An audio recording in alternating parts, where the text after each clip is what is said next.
Dans Solo Leveling Ragnarok, Suho surprend ses camarades en annonçant qu'il a été accepté à l'Université nationale des arts de Corée. Ses amis restent bouche bée, incapables de comprendre comment un gars aussi brusque et sans finesse a pu réussir dans une école d'art. Lee le félicite d'un ton faussement admiratif, prétendant qu'il ignorait que Suho possédait un quelconque talent artistique. Mais lorsque Suho l'appelle, Seonggu-cheol, Lee explose instantanément. Il se met à hurler comme un fou, accusant Suho d'avoir saboté ses plans pour prendre le contrôle de l'établissement, comme si l'école n'avait jamais existé que pour son ambition ridicule. Les filles du groupe échangent un regard d'exaspération, ils vont bientôt recevoir leur diplôme, et Lee continue de se comporter comme un gamin. Et surtout, pourquoi s'acharner contre Suho, un garçon qui, depuis la disparition de ses parents, fait simplement de son mieux pour tenir debout? Dans une montée de colère, Lee tente de frapper Suho. Celui-ci réagit sans attendre avec un coup de genou précis lui écrasant le visage, lui disant de rester tranquille jusqu'à la remise des diplômes. Malgré ce coup, Lee ne tombe pas. Il se redresse lentement, le regard déformé par un sourire étrange,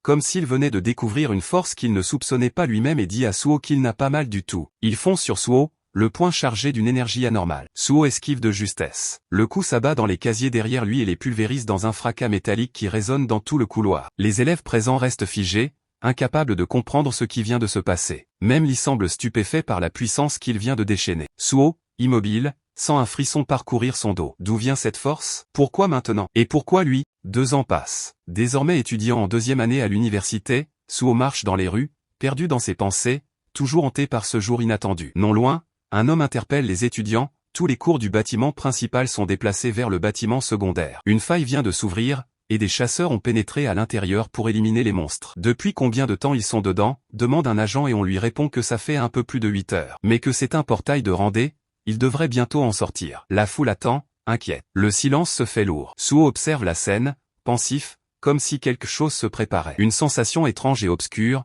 se réveille en lui. Et l'histoire continue. Abonne-toi pour la suite.